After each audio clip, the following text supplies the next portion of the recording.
The smell of charcoal and bullshit hung heavy in the Texas air, and I was drowning in both. "Dave, honey, could you flip those burgers? They're starting to look as burnt as your career prospects." Alyssa's voice cut through the backyard chatter like a rusty knife, drawing snickers from our so-called friends gathered around our patio. Before we dive deeper into this story, I have one small request. Please subscribe, drop a like, comment, and hit that hype button to boost this channel so more people can discover these incredible Reddit stories. I gripped the spatula tighter, watching the grease pop and sizzle on the grill. 38 years old, and my wife still felt the need to roast me in front of the neighborhood crew like I was one of these damn hamburgers. The worst part? Everyone just laughed along like it was all part of the show. "Sure thing, sweetheart," I muttered, flipping the patties with perhaps a little more force than necessary. Wouldn't want to disappoint the audience. Our backyard was packed with the usual suspects from Maple Street. Tom Henderson, my supposed best friend since high school, was nursing his third beer and avoiding eye contact. Becky Martinez, Alyssa's work buddy, was giggling at everything like she was still in middle school. Linda Watson, the divorced neighbor from 2 houses down, watched the whole scene with the sharp eyes of someone who'd seen this dance before. And then there was Brad Fenton. Brad leaned against our deck railing like he owned the place, his perfectly pressed polo shirt and designer jeans screaming, "Successful real estate agent." His red Corvette sat in our driveway like a middle-aged crisis on wheels, and he made sure everyone knew it belonged to him. "Dave's just being modest," Brad said, flashing that $1 million smile that sold houses and apparently charmed wives. "Not everyone can be an entrepreneur like us, right, Alyssa?" Alyssa giggled, and took another sip of her wine. "Oh, Brad, you're terrible. But you're right. Some people are just comfortable with mediocrity." The burger grease flared up, and I stepped back from the flames. Comfortable with mediocrity. That's what 20 years of marriage had taught her about me. Never mind that I'd built half the custom cabinets in this neighborhood with my own hands. Never mind that I'd put her through business school while working double shifts. Never mind that I'd been the one holding this family together while she climbed her corporate ladder. "Well," Linda said, raising her wine glass, "here's to being comfortable. Some of us appreciate a man who actually comes home at night." The comment hit its mark. Alyssa's cheeks flushed, and Brad shifted uncomfortably. I caught Linda's eye and nodded slightly. She'd always been sharp, Linda. Divorce had given her a keen nose for other people's marital problems. "Speaking of coming home," Alyssa said, her voice getting that edge it got after her 3rd glass of Chardonnay, "wouldn't it be fun if we could just trade husbands for a week? Like wife swap, but the other way around?" The backyard went quiet except for the sizzling grill. Tom choked on his beer. Becky's giggle died in her throat. Even the kids playing in the corner seemed to sense the shift in atmosphere. "I mean," Alyssa continued, apparently oblivious to the social landmine she'd just stepped on, "Dave's so low maintenance. He's like a lawnmower you never have to oil. Just point him at a project and forget about him for hours." The silence stretched like a rubber band about to snap. I could feel everyone's eyes on me, waiting to see how I'd react to being publicly compared to lawn equipment by my own wife. Linda, bless her heart, jumped into the void. "You know what? I'll take him. My garbage disposal's been acting up, and I bet Dave could fix it without calling it a challenging project and charging me $300. A few nervous laughs rippled through the crowd. Alyssa tried to backpedal, suddenly realizing she'd crossed a line. "Oh, I didn't mean... I was just joking around. Dave knows I love him exactly as he is." But the damage was done. The words hung in the air like smoke from burnt meat. I set down the spatula and turned to face my audience, because that's what we'd become, hadn't we? A neighborhood entertainment system, with Alyssa as the star and me as the punchline. "Well," I said, my voice carrying that calm tone that anyone who'd known me for more than 5 minutes would recognize as dangerous. "Since we're talking about trading, I should probably mention that someone already took you up on that offer, didn't they, honey?" Alyssa's wine glass froze halfway to her lips. Brad straightened up from the railing like he'd been shocked. The backyard audience leaned in collectively, sensing blood in the water. "What's that supposed to mean?" Alyssa asked, but her voice had lost its confident edge. "Oh, you know," I said, picking up a beer and taking a long, deliberate sip.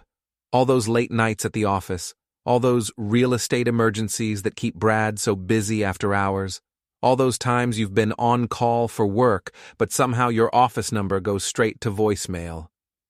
Tom was staring at his shoes now. Becky had gone pale. Linda was watching with the fascination of someone seeing a car accident in slow motion. "Dave, you're being ridiculous," Alyssa said, but her voice cracked on the last word. "Am I?" I gestured toward Brad, who was looking like he wanted to disappear into the deck boards. "Brad, you want to tell everyone about those emergency showings you've been giving my wife? Or should I?" The backyard had gone dead silent. Even the kids had stopped playing. Brad opened his mouth, closed it, then opened it again like a fish gasping for air. "Now hold on there, Dave," he finally managed. "I think you're misunderstanding." "The only thing I'm misunderstanding," I interrupted, "is why I've been standing here flipping burgers for people who think I'm too stupid to notice my wife's car parked at the end of the block at midnight while her work husband makes house calls." Alyssa's face had gone from flushed to pale to bright red. "You don't know what you're talking about." "Don't I?" I walked over to where she stood, her wine glass trembling in her hand. "Jasmine's got a great view from her upstairs window, by the way. Ring doorbell cameras are amazing these days. Amazing what people see when they can't sleep at night." Jasmine, our neighbor who ran the local next-door page like her personal gossip column, suddenly became very interested in her potato salad. "Dave, please," Alyssa whispered. "Not here, not like this."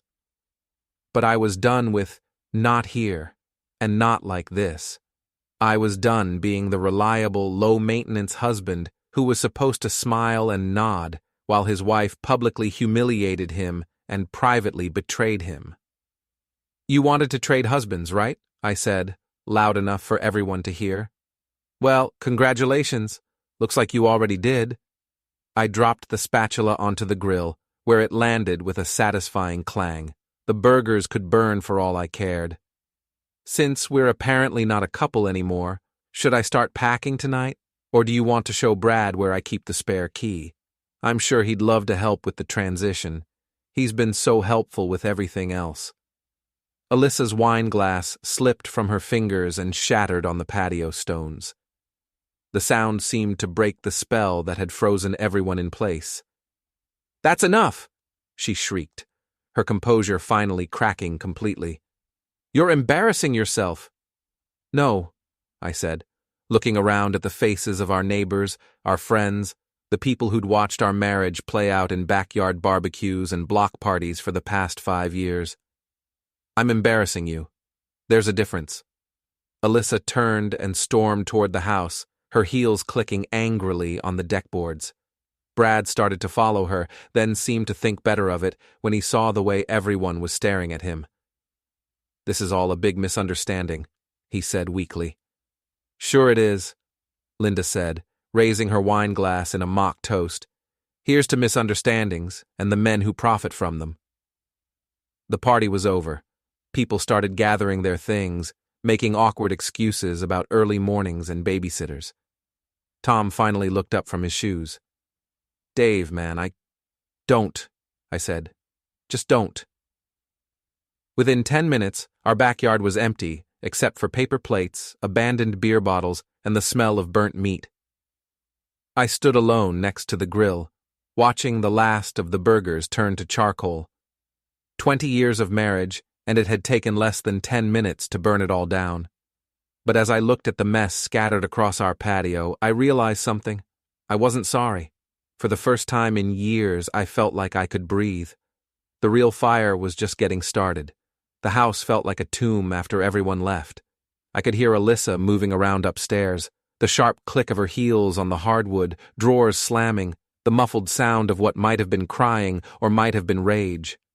With Alyssa, It was often hard to tell the difference.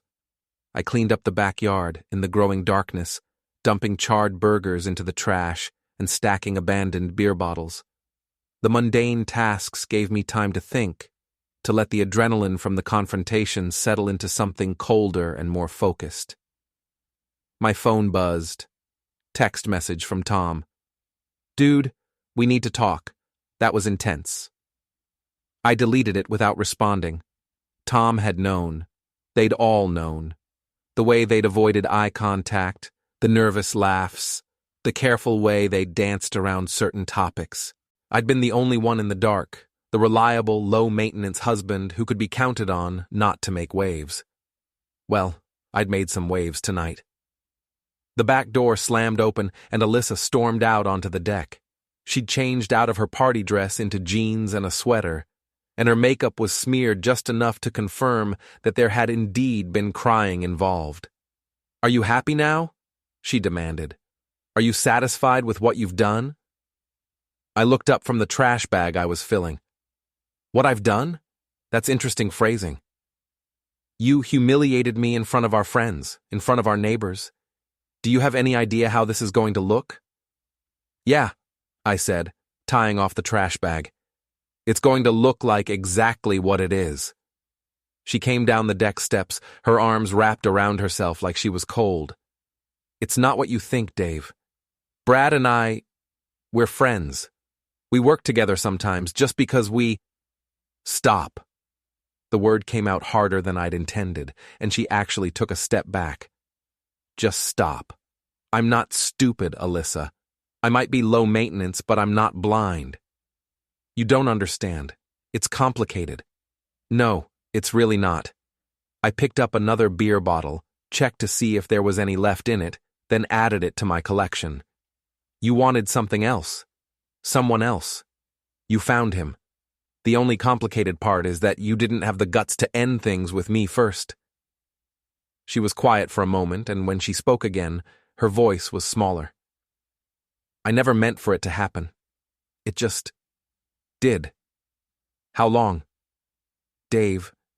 How long, Alyssa?" She looked down at her hands. 6 months. Maybe 7. 7 months.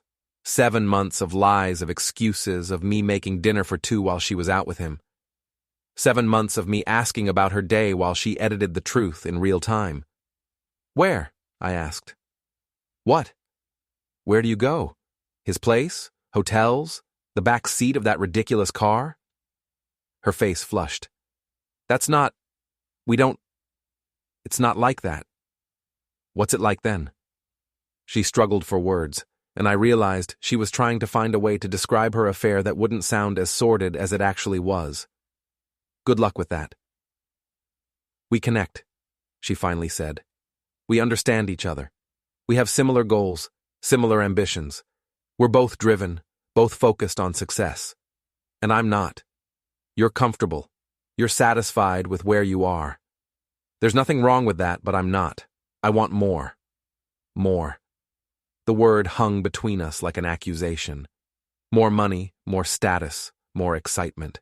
More everything except the husband she already had. "So why didn't you just leave?" I asked. "Why the charade? Why keep coming home to your low-maintenance lawnmower of a husband?" She was crying now, real tears that she wasn't bothering to wipe away. "Because I love you. I do love you, Dave. Just not the way I used to. Not the way I love him." There it was. The truth finally, clean and sharp and devastating. "Well," I said, surprised by how calm my voice sounded. "At least we're being honest now." I walked past her toward the house, but her voice stopped me at the door. "What happens now?" I turned back to look at her, standing alone in our backyard among the debris of our marriage and our party. She looked smaller somehow, diminished. "Now you pack," I said. "You call Brad, and you figure out if what you two have is worth more than what we had. Because this," I gestured between us, "is over. Dave, please, can't we try to work this out? Counseling or—" "No." The word was final. "You made your choice 7 months ago.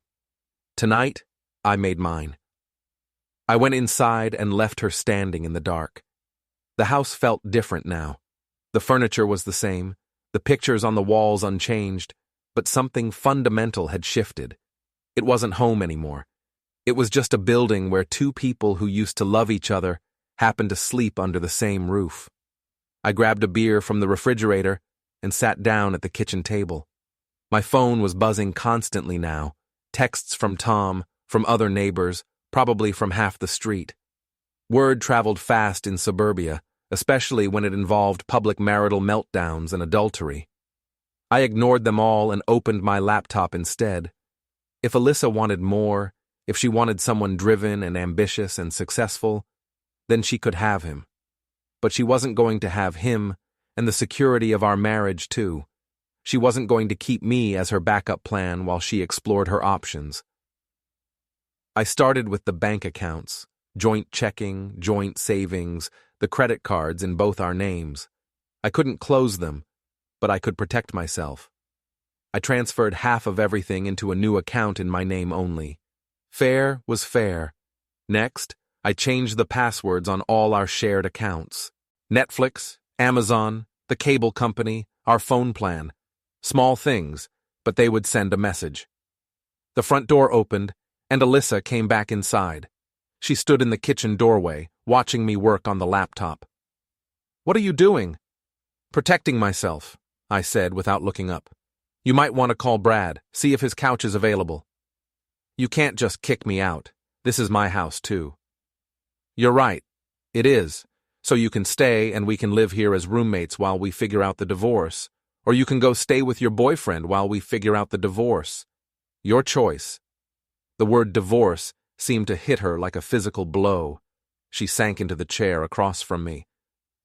"I don't want a divorce." "Then you should have thought of that before you started fucking Brad." She flinched at the crude language. Alyssa had always preferred euphemisms, gentle words that made harsh realities easier to swallow. But we were past that now. "It doesn't have to end like this," she said. "Yeah, it does." I closed the laptop and looked at her directly. "You know what the funny thing is? I might have been able to forgive the affair. People make mistakes. Marriages go through rough patches. But what I can't forgive is the way you've been treating me. The public humiliation, the constant put-downs, making me feel like I was lucky you settled for me. I never meant—" "You meant every word. You've been building a case against me for months, haven't you? Making me look small so your affair would look justified. Poor Alyssa, stuck with her underachieving husband. No wonder she needed to find comfort elsewhere." She was crying again, but I felt nothing. The well of sympathy I'd once had for her tears had run dry. "I'm going to bed," I said, standing up. "Guest room. You can have the master bedroom tonight, but tomorrow we figure out a more permanent arrangement." "Dave, wait." I stopped at the kitchen doorway but didn't turn around. "I'm sorry," she whispered. "I'm so sorry." "So am I," said. "Sorry I wasted 20 years on someone who thought I wasn't worth basic respect." I left her sitting alone at our kitchen table, crying into the ruins of our marriage. Upstairs, the guest room felt like a hotel, clean, impersonal, temporary. I lay on the narrow bed and stared at the ceiling, listening to the sounds of Alyssa moving around in our bedroom. Our former bedroom. My phone buzzed one more time. Another text. But this one wasn't from Tom or any of the other neighbors. It was from Linda. "You okay? That took guts tonight. Proud of you." I stared at the message for a long time before responding. "Thanks. It needed to happen." Her reply came quickly. "Coffee tomorrow? I have some things you should know about Brad." I typed back, "What kind of things?" "The kind that might help you sleep better at night. Meet me at Starbucks on Main Street. 9 a.m. I set the phone aside and closed my eyes. Tomorrow, I'd start building my new life. Tonight, I'd mourn the death of my old one. But as I drifted off to sleep, I found myself looking forward to that coffee meeting. If Linda had information about Brad, I wanted to hear it. Knowledge was power, and I had a feeling I was going to need all the power I could get. The war wasn't over. It was just beginning. Starbucks at 9 in the morning was a battlefield of caffeine-dependent suburbanites and laptop warriors. I found Linda in the corner, already nursing what looked like her second cup of coffee. She'd saved me a seat and had that look of someone sitting on information that was about to explode. "You look like hell," she said, as I sat down with my black coffee. "Thanks. Really what I needed to hear this morning." "How did the rest of last night go?" I told her about the conversation with Alyssa, about the bank accounts and passwords, about sleeping in the guest room. Linda listened without interrupting, occasionally nodding like she'd seen this movie before. "Good," she said when I finished. "You're thinking clearly. A lot of men would have either thrown her out in a rage or begged her to stay. You're playing it smart. You said you had information about Brad." Linda smiled, and it wasn't a pleasant expression. "Oh, honey, do I ever. See, the thing about being the divorced woman on the block is that people tell you things. Other women, especially. They figure I'm safe, that I understand what it's like to be betrayed." She leaned forward, lowering her voice. "Brad's been busy. Your wife isn't his first affair, and she won't be his last." My stomach tightened. "What do you mean?" "Remember Sarah Chen used to live on Oak Street? Her husband caught Brad and her together about 2 years ago. Messy divorce, very quiet settlement. Sarah moved to Dallas. I vaguely remembered Sarah. Blonde, worked in marketing, always seemed nervous at neighborhood gatherings. Then there was Jennifer Walsh. She and her husband moved to California last year, supposedly for his job. But Jennifer's sister told me the real reason. Brad again. Jesus, how many? That I know of? At least 4, including Alyssa. That I suspect? Probably twice that. Brad's got a system. He targets married women who are feeling neglected or unappreciated. He's charming, he's successful, he makes them feel special. And when things get too complicated or the husband gets suspicious, he moves on to the next one. The coffee in my mouth suddenly tasted bitter. Does Alyssa know? About the others? I doubt it. Brad's good at making each woman feel like she's the only one who really understands him. Like their connection is special and unique. I sat back in my chair, processing this information. My wife wasn't having an affair with someone who loved her. She was just the latest mark in a serial cheater's playbook. "Why are you telling me this?" I asked. Linda's expression hardened. "Because Brad Fenton is a predator, and I'm tired of watching him tear apart marriages while facing 0 consequences, and because you seem like a decent guy who got a raw deal." "What do you suggest I do with this information?" "That's up to you, but if it were me, I'd want the whole neighborhood to know exactly what kind of man they've been socializing with." My phone buzzed. Text from Tom. "Can we talk? I feel like shit about last night." I showed Linda the message. She read it and snorted. "Tom Henderson. Another piece of work. You know he's been covering for Brad, right? Making excuses, providing alibis." "Oh, Brad was with me watching the game when really Brad was with your wife." The betrayal hit me in waves. First Alyssa, now Tom. My best friend since high school had been actively helping my wife cheat on me. "How do you know all this?" Tom's wife, Rachel, is miserable. She knows what Tom's been doing, knows he's been lying for Brad. She's been talking to me for months, trying to decide whether to leave him or confront him. Poor woman's been eating herself alive with guilt over keeping the secret. I stared at my phone, at Tom's message, asking if we could talk. 20 years of friendship, and he'd thrown it away to help a serial cheater destroy my marriage. "What else?" I asked. "Becky Martinez, Alyssa's work friend? She's been feeding information to your wife about which neighbors might be suspicious, which ones to avoid. She's been Alyssa's lookout." The conspiracy was bigger than I'd imagined. It wasn't just an affair. It was a neighborhood-wide deception, with half my friends actively working to keep me in the dark. "I want them to pay," I said quietly. Linda's smile returned, sharp, and predatory. Now you're talking. What did you have in mind? I don't know yet, but public humiliation seems appropriate, don't you think? Since they've all been so concerned with keeping up appearances. I like the way you think, and I might have some ideas. We spent the next hour planning. Linda had been watching, listening, collecting information for months. She knew about Brad's pattern of affairs, about Tom's lies, about Becky's role as an accomplice. More importantly, she had evidence. Jasmine's doorbell camera isn't the only one on the street, Linda said. I've got a security system that covers my driveway and part of the street. Guess whose red Corvette shows up on my footage at least 3 times a week, usually late at night? Can you get me copies? Already burned them to a thumb drive. Also have screenshots of some very interesting text message conversations that Rachel shared with me. Tom coordinating alibis for Brad, making plans to keep you distracted while they had their meetings. The evidence was damning, more than enough to destroy both Brad's reputation and Tom's marriage. What about Becky? That's where it gets interesting. Becky's been playing both sides.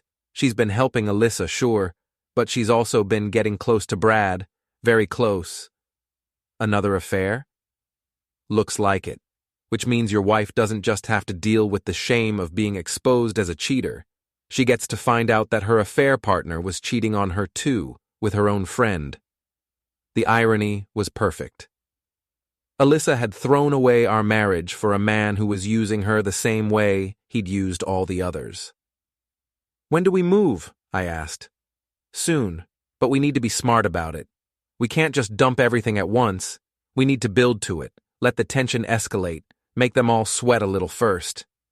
My phone buzzed again. This time it was Alyssa. We need to talk when you get home. Please. I showed Linda the message. Let me guess, she said.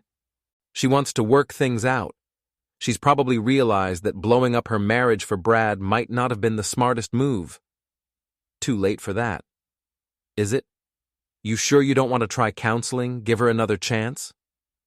I thought about it for exactly 2 seconds. After last night? After learning about Tom and Becky and all the rest of it? No. Some things can't be fixed. Linda nodded approvingly. Good. Because if you took her back now, you'd just be teaching her that she can treat you like garbage and face no real consequences. We finished our coffee and walked out to the parking lot together. Linda's car was parked next to mine, and she handed me the thumb drive before getting in. Phase 1, she said. Let's see how Brad likes being on the receiving end of some surprises. I drove home with the thumb drive burning a hole in my pocket. Evidence of my wife's betrayal, of my best friend's lies, of a conspiracy that had been going on right under my nose for months. Alyssa's car was in the driveway, but Brad's Corvette was nowhere to be seen. I wondered if he was keeping his distance after last night's public exposure, or if he was already moving on to his next target. I found Alyssa in the kitchen, dressed for work but clearly not planning to go in. Her eyes were red and puffy, and she looked like she hadn't slept. We need to talk, she said, as soon as I walked in. I'm listening. She took a shaky breath. I want to try to save our marriage. I know I messed up, I know I hurt you, but we can get through this. We can go to counseling, we can... No. The word stopped her mid-sentence. No counseling, no second chances, no working it out. You made your choice, Alyssa. Live with it. But I choose you. I'm choosing our marriage. You're choosing security. There's a difference. Her face crumpled. That's not fair. Fair? I laughed, and it came out bitter. You want to talk about fair? Is it fair that I had to find out about your affair from neighborhood gossip? Is it fair that my best friend has been lying to me for months to help you cheat? Is it fair that you've been humiliating me in public while screwing another man in private? She flinched at each accusation, but I wasn't done. You don't get to blow up our marriage and then decide you want to put it back together when the consequences start looking real. You don't get to treat me like your backup plan.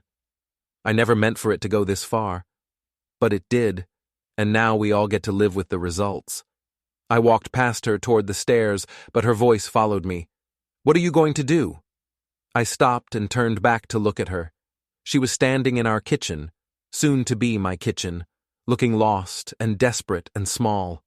"I'm going to give you exactly what you wanted," I said. "Your freedom. Use it wisely." Upstairs, I plugged in the thumb drive and started reviewing Linda's evidence. Video footage of Brad's car, timestamps showing the pattern of visits, screenshots of text messages between Tom and Brad coordinating their deception. It was all there. Everything I needed to destroy the people who had conspired to destroy my marriage. My phone rang. Tom's name on the caller ID. I let it go to voicemail, then listened to the message. "Dave, man, please call me back. I know you're pissed and you have every right to be, but let me explain. It's not what you think." I deleted the message and started planning phase 1 of my revenge. It was time to show my wife, my ex-best friend, and the neighborhood Romeo exactly what happened when you underestimated the low-maintenance husband. They wanted drama? I was about to give them more drama than they could handle. The next few days passed in a cold war of silence and preparation. Alyssa had moved into the guest room without being asked, and we navigated around each other like hostile diplomats. She left for work early and came home late, probably hoping to avoid confrontations or maybe meeting Brad somewhere else now that their secret was out. I used the time to gather more intelligence. Linda had introduced me to Rachel Henderson, Tom's wife, who was a goldmine of information about the conspiracy that had been operating right under my nose. Rachel was a nervous wreck, torn between loyalty to her cheating husband and disgust at what he'd been helping to cover up. "I should have told you months ago," she said, when we met at a diner across town, "but Tom swore it wasn't my business, that it would just cause more pain." "How long has Tom been covering for Brad?" "Since it started. Maybe longer. Tom and Brad have this whole bros before bros wives thing going on. Tom's been providing alibis, making excuses, even lying to me about where he was going so Brad could use our house for phone calls." Each revelation was another nail in the coffin of friendships I'd thought were solid. These people had been playing me for a fool while sitting at my dinner table, drinking my beer, pretending to be my friends. "There's something else," Rachel said, her voice dropping to a whisper. "Tom's been skimming money from his business account. Small amounts, but regular.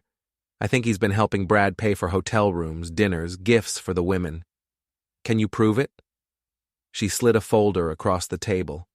Bank statements, credit card bills, receipts I found in his pockets. I've been documenting everything, just in case I need it for divorce proceedings. I flipped through the papers. It was all there. Payments to hotels where I was sure Alyssa had never been with me. Charges at expensive restaurants during times when she'd claimed to be working late. Even receipts for jewelry that had never appeared in our house. "Rachel, this is incredible. Why are you helping me?" Her laugh was bitter. "Because I'm tired of being married to a man who thinks lying is a hobby. Because I'm tired of watching good people get hurt while the cheaters face no consequences. And because if I help you burn down their little conspiracy, maybe I'll finally have the courage to leave Tom." That evening, I put phase 1 of the plan into motion. I started small, a simple Facebook post. "Thanks to everyone who came to our barbecue last weekend. Sorry it ended so abruptly. Sometimes the truth has a way of coming out when you least expect it. Looking forward to being more honest with everyone going forward." Within an hour, the post had 30 comments and twice as many likes. The neighborhood gossip network was already buzzing from the barbecue incident, and my cryptic message threw gasoline on the fire. Linda commented, "Honesty is always the best policy. Some people should try it more often." Jasmine from the next door page chimed in, "So glad to see you're doing well, Dave. Change can be hard, but it's often necessary."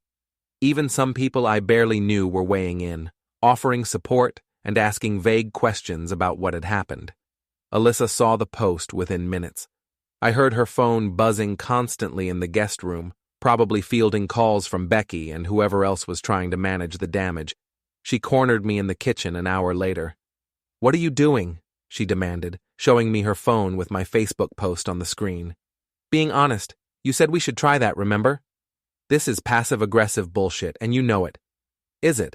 I thought it was just low-maintenance communication, right up my alley." Her face flushed with anger.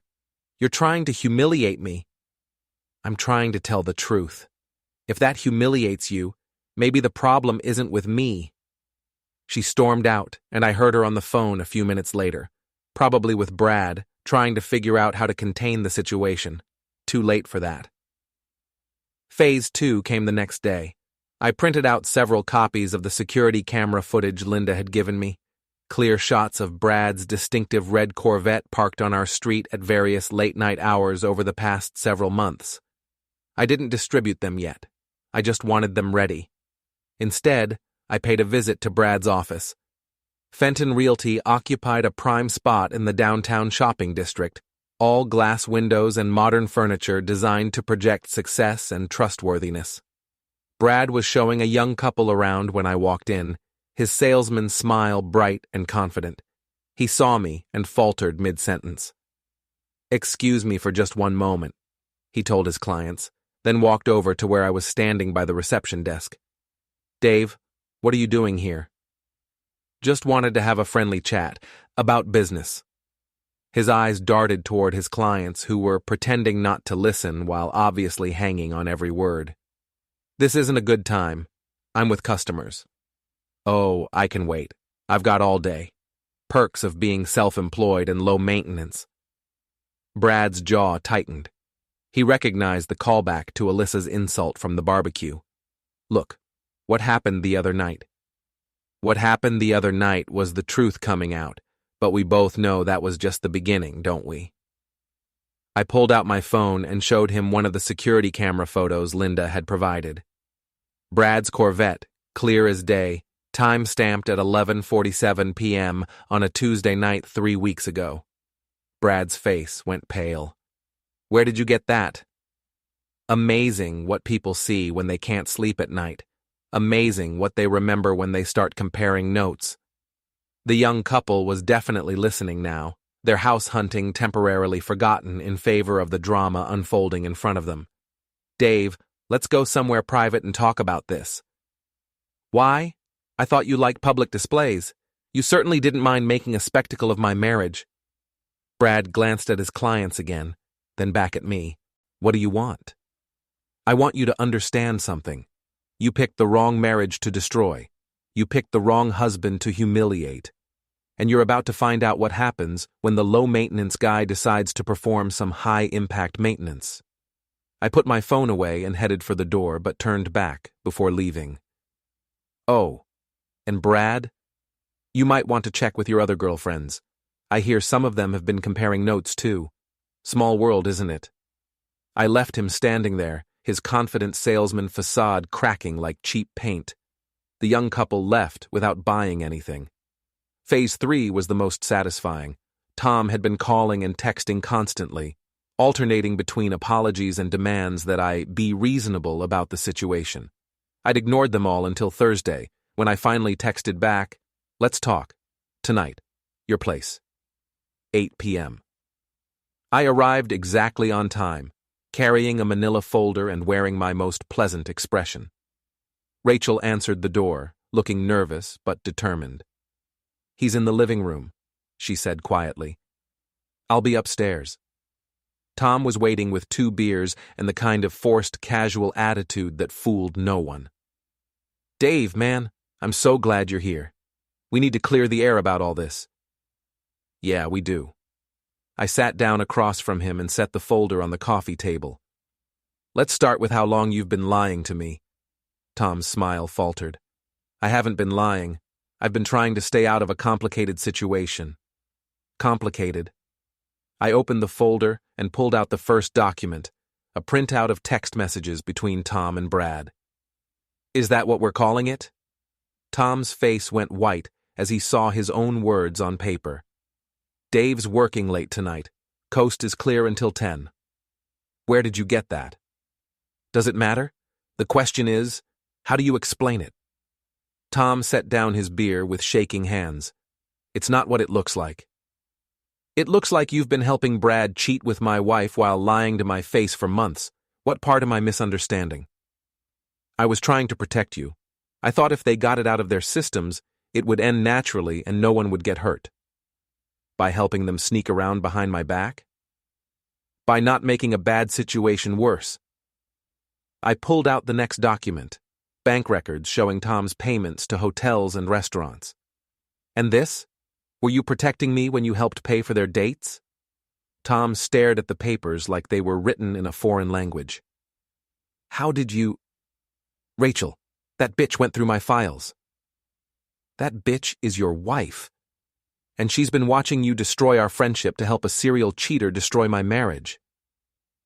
I stood up and gathered the papers. 20 years, Tom. 20 years of friendship. And you threw it away for what? So Brad would think you were cool? So you could be part of his little boys' club? Dave, please. It doesn't have to end like this. Yeah, it does. Because this isn't just about the affair. It's about the fact that you looked me in the eye every day and lied. It's about the fact that you sat at my table, drank my beer, and laughed at my jokes while helping another man humiliate me. Tom was crying now, actual tears streaming down his face. I'm sorry. I'm so fucking sorry. I never meant for it to go this far. But it did.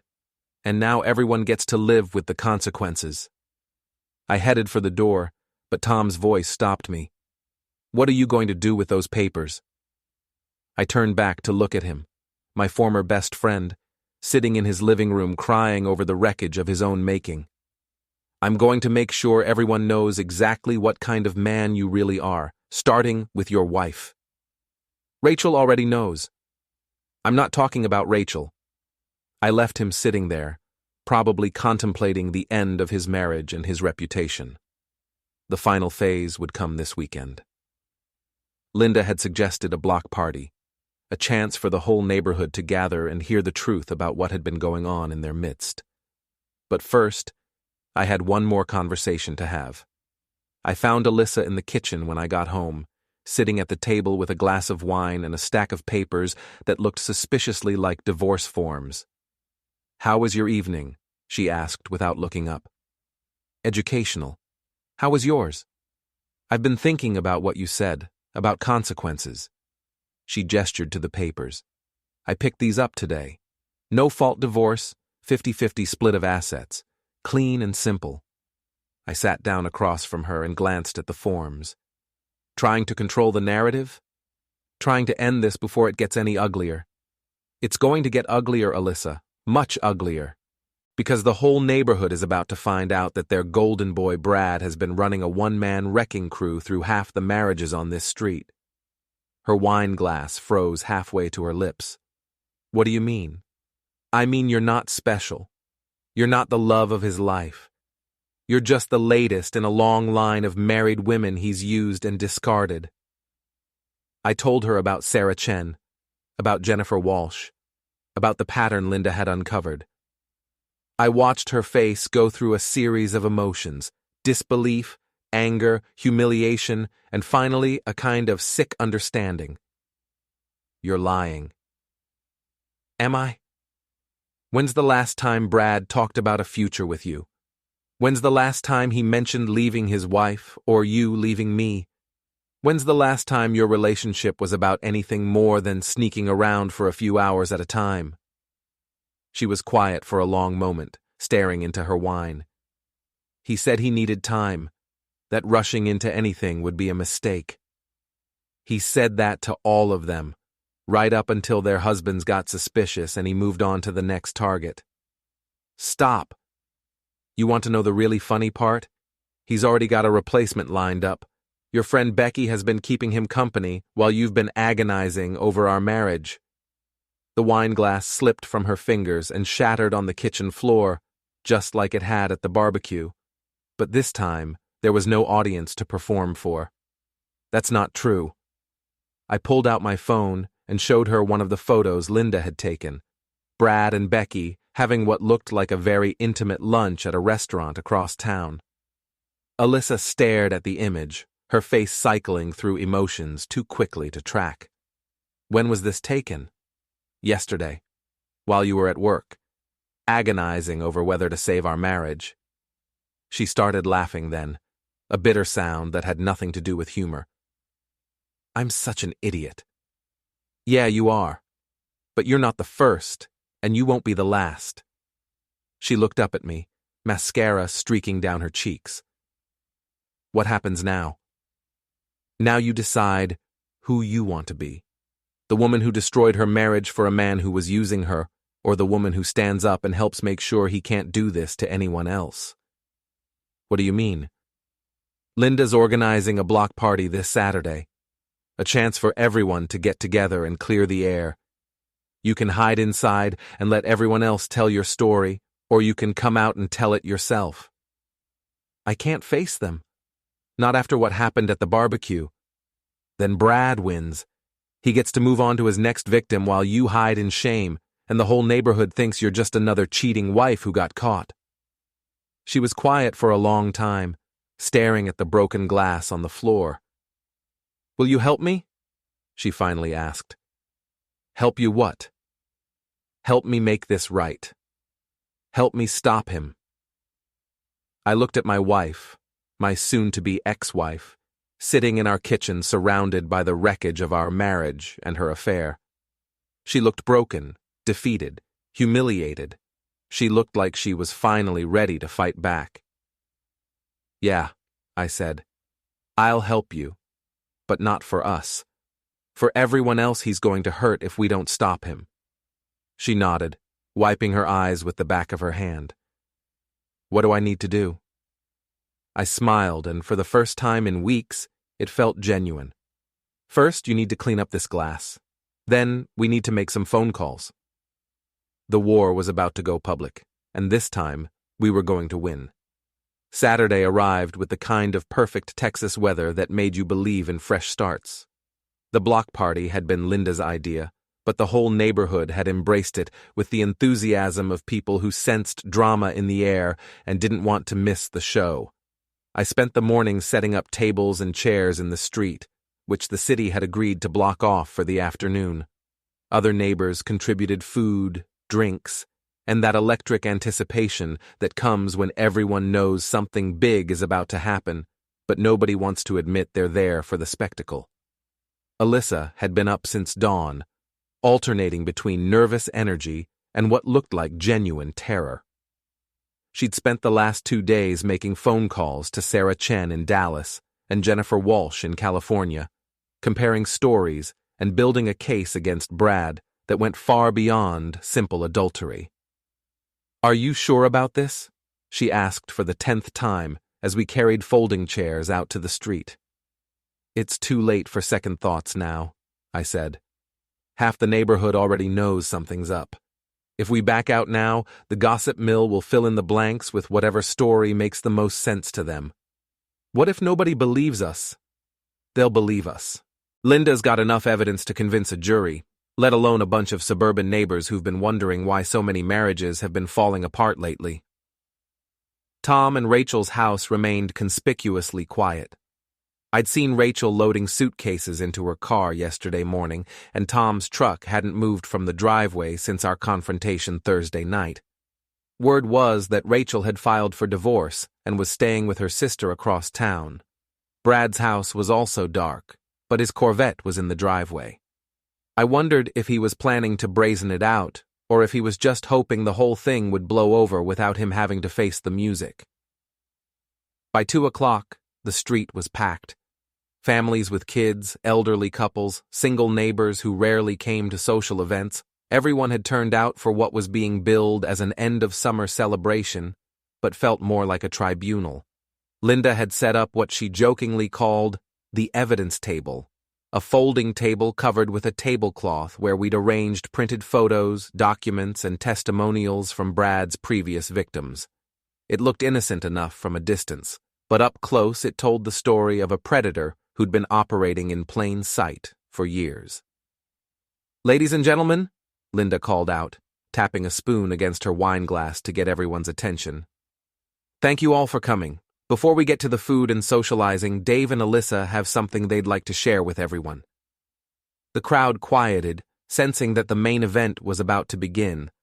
I saw Brad's front door open, and he stepped out onto his porch, probably drawn by the noise and curious about what was happening. Perfect timing. I took the portable microphone Linda had borrowed from the community center and looked out at the sea of faces, some friendly, some curious, some openly anticipating drama. "Most of you know that Alyssa and I are getting divorced," I began. "What you might not know is why or how it affects all of you." Murmurs rippled through the crowd. This wasn't the usual neighborhood party speech. 2 weeks ago, at our barbecue, some things came to light about my marriage, things that had been hidden for months, with the help of people I thought were my friends. I saw Tom's curtains twitch. He was watching from inside his house, probably too ashamed to show his face but unable to resist seeing how this played out. My wife was having an affair with Brad Fenton, but that's not the whole story.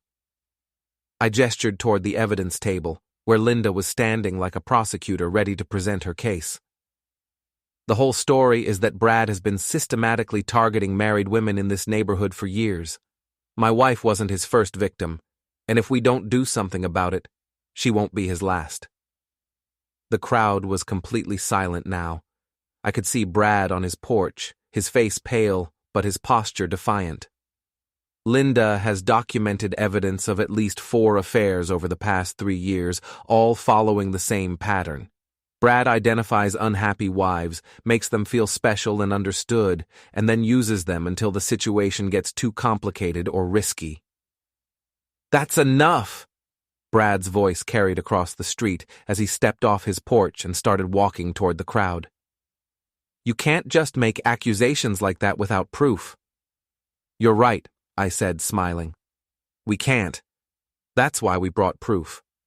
I nodded to Linda, who began holding up enlarged photos, security camera footage of Brad's car at various houses, screenshots of text messages, even photos that Sarah Chen had provided of gifts Brad had given her. Sarah Chen, who used to live on Oak Street, has provided a detailed account of her relationship with Brad. Jennifer Walsh from California has done the same. Both women were told they were special, that their marriages were holding them back, that Brad understood them in ways their husbands never could. Brad had reached the edge of the crowd, his face red with anger or embarrassment or both. "This is harassment," he said loudly. "These are private matters between consenting adults." "Private?" Alyssa stepped forward and took the microphone from me. Her hands were shaking, but her voice was steady.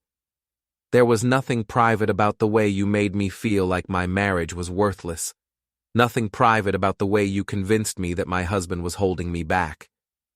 She turned to address the crowd directly. "I'm not proud of what I did. I cheated on my husband with a man who told me everything I wanted to hear about being ambitious and driven and deserving more than I had. What I didn't know was that he was telling the same lies to other women, sometimes at the same time." She gestured toward the evidence table. "While Brad was telling me I was special, he was also seeing my friend Becky. While he was promising me a future, he was already scouting his next target." Gasps and murmurs erupted from the crowd. Several people turned to look for Becky, but she was nowhere to be seen. "Where is Becky?"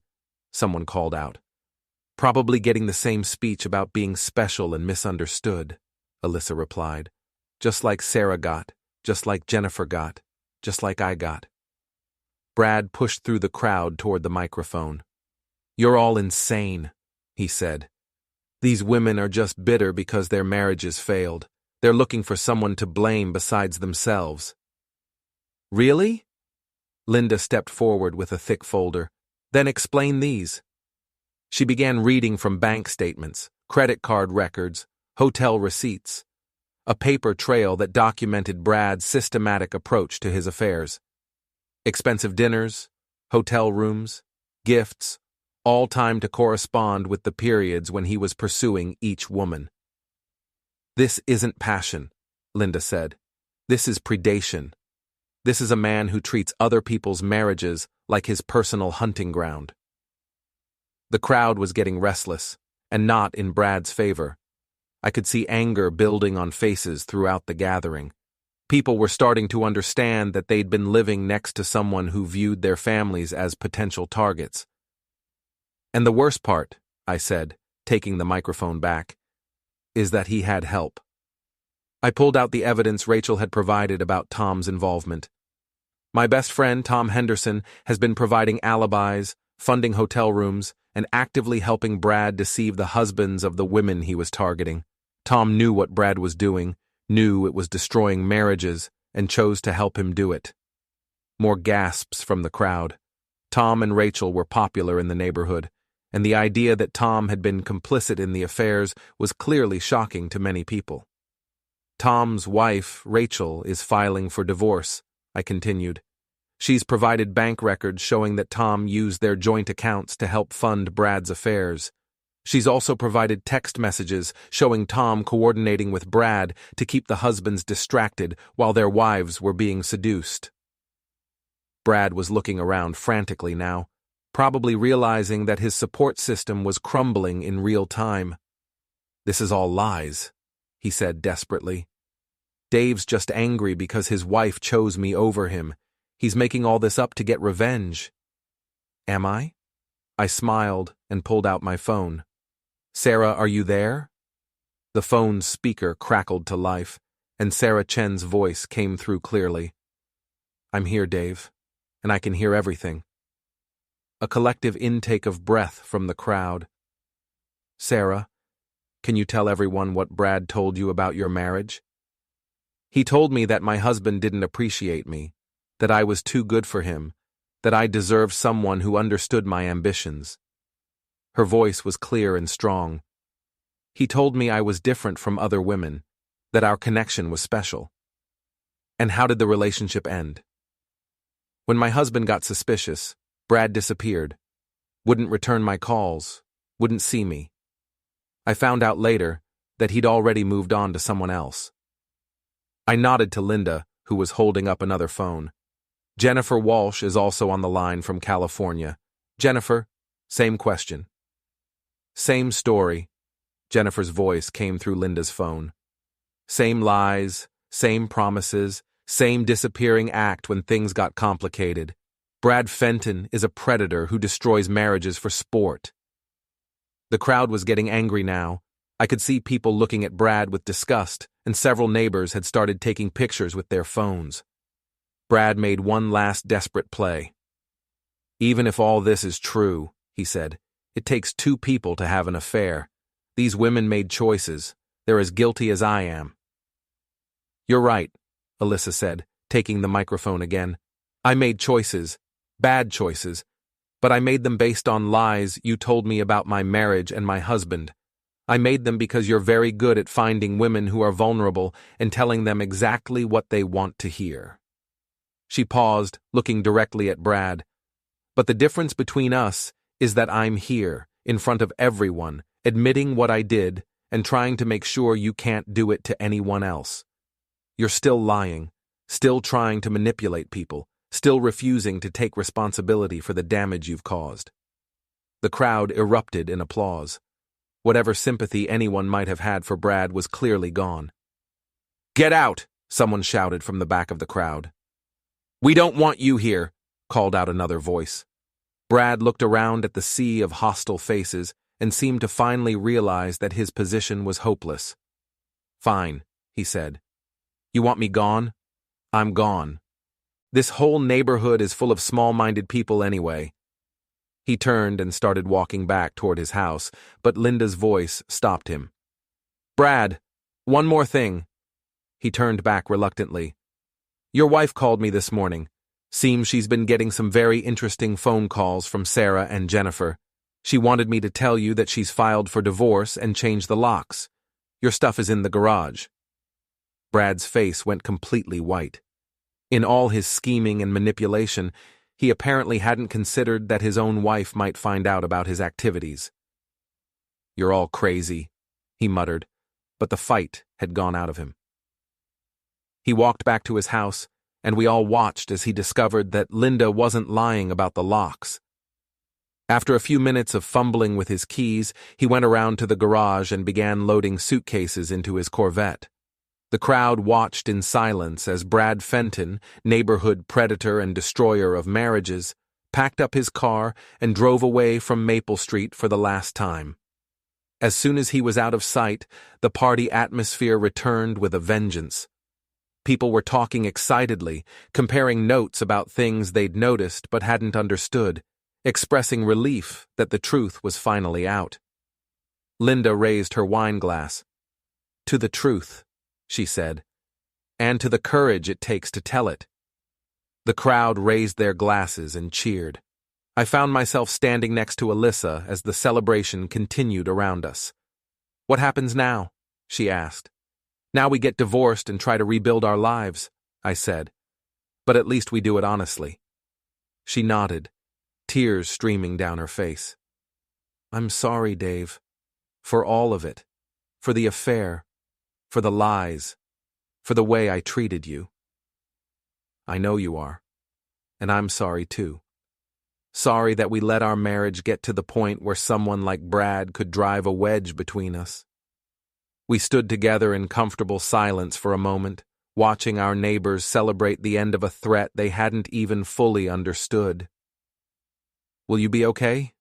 she asked. I looked around at the faces of people who had rallied to support the truth, at Linda organizing the cleanup, at the evidence of a community that had come together to protect itself from a predator. "Yeah," I said. "I think I will be." The sun was setting over Maple Street, casting long shadows across the pavement where we'd held our impromptu trial. Brad was gone, Tom was facing the consequences of his choices, and the neighborhood was finally free from the poison that had been spreading through it for years. It wasn't the ending I'd imagined for my marriage, but it was an ending I could live with. Sometimes the best revenge isn't getting even. Sometimes it's just telling the truth and letting the consequences speak for themselves.